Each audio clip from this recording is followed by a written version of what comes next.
ሰላም እንዴት ናችሁ? የቻናላችን ቤተሰቦች ወደዚህ ልዩ ዝግጅታችን በደህና መጣችሁ። ዛሬ የምናየው ነገር ተራ ወሬ አይደለም።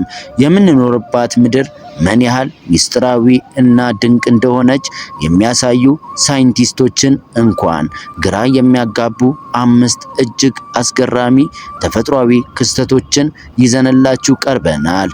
እስኪ አስቡት፣ በጨለማ ውስጥ የሚያበሩ ውቅያኖሶችን አያችሁ ወይስ ደግሞ ሰማይ ላይ እንደሚጨፍር እሳት የሚያበሩ ባለቀለም ብርሃኖችን? በድንጋይ አቆራረጥ ውስጥ የሚሰሙ ሚስጥራዊ ድምጾችስ? ዛሬ ለሚቀጥለው ለተወሰነ ሰዓት ያህል አእምሯችሁን የሚያስደምሙ ሰምታችኋቸው የማታውቋቸውን የተፈጥሮ ተአምር አብረን እንቃኛለን። ቪዲዮውን ከመጀመራችሁ በፊት ላይክ ማድረግ፣ ለቻናላችን አዲስ ከሆናችሁ ሰብስክራይብ ማድረግ እንዳትረሱ። አሁን ቀጥታ ወደ አዘጋጀነው ድንቅ ጉዞ እንለፍ።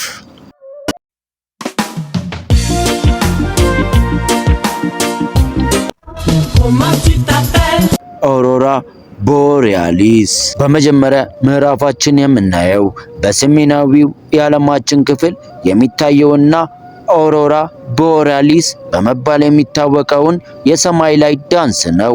ይህ ክስተት በምድር ላይ ካሉ እጅግ ማራኪ እይታዎች አንዱ ነው። በኖርዌይ፣ በአይስላንድ እና በካናዳ ሰማያት ላይ ሌሊት ላይ አረንጓዴ፣ ወይን ጠጅ እና ቀይ ብርሃናት ሰማዩን ሲያደምቁት ማየት ተአምር ይመስላል።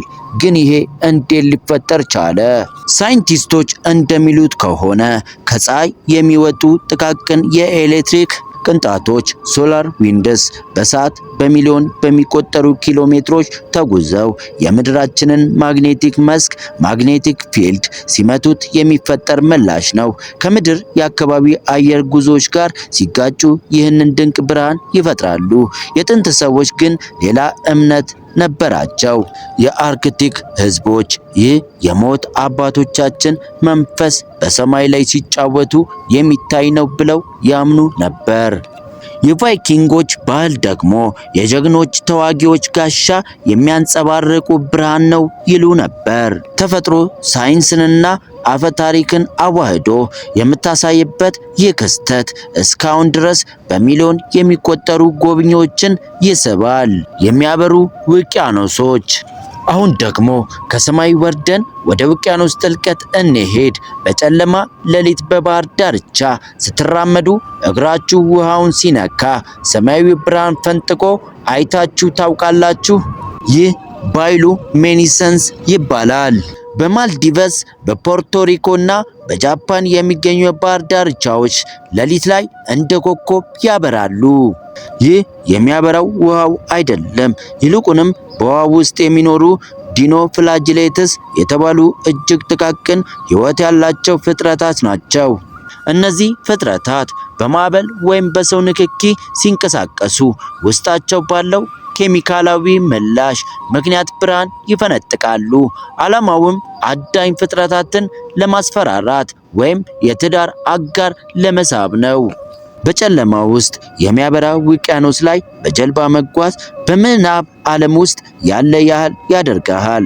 ተፈጥሮ በምድር ላይ ብቻ ሳይሆን በውሃ ስርም ትልቅ ስዕል ስላስቀመጠች መደነቅ ግድ ይልሃል። ተንቀሳቃሽ ድንጋዮች።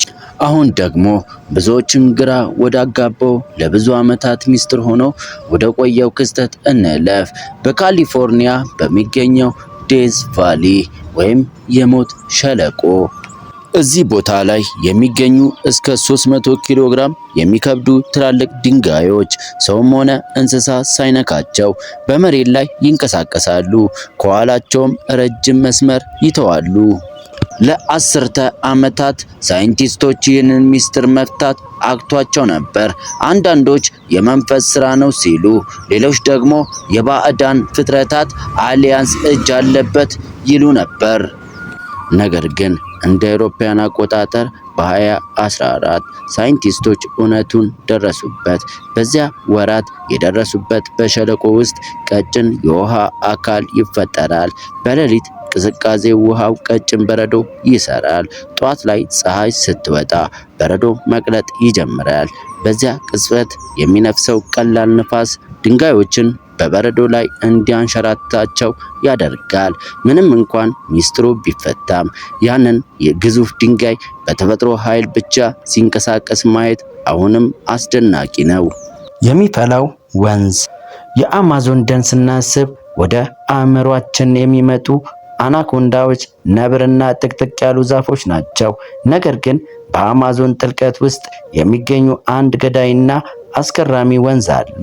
ሻናይ ቴምፒስካ ወይም የሚፈላ ወንዝ። በፔሩ የሚገኘው ይህ ወንዝ 6 ኪሎ ሜትር ያህል ይረዝማል። የውሃው ሙቀት እስከ 93 ዲግሪ ሴልሺየስ ይደርሳል።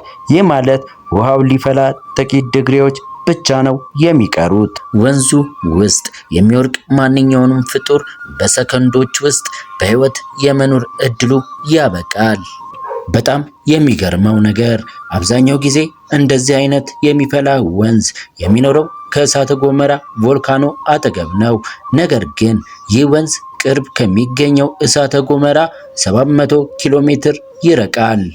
ሳይንቲስቶች እንደሚሉት ውሃው ከምድር ስር ካሉ በጣም ጥልቅና ትኩስ ከሆኑ የመሬት ስንጥቆች ተሞቀው ወደ ላይ የሚፈስ ነው አሉ።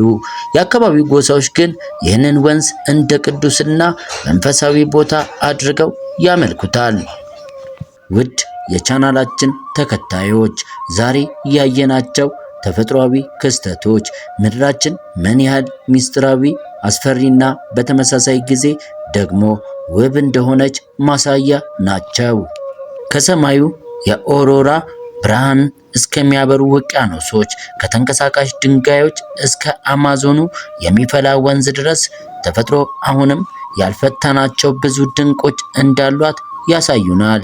እስኪ ንገሩኝ፣ ከነዚህ አስገራሚ ክስተቶች መካከል የበለጠ ያስደመማችሁ የትኛው ነው? በአካል ሄዳችሁ ለማየት የምትመኙትስ የቱ ነው? ሐሳባችሁን ኮመንት ላይ ጻፉልኝ። ቪዲዮ ከተመቻችሁ ላይክ ማድረጋችሁን አትርሱ።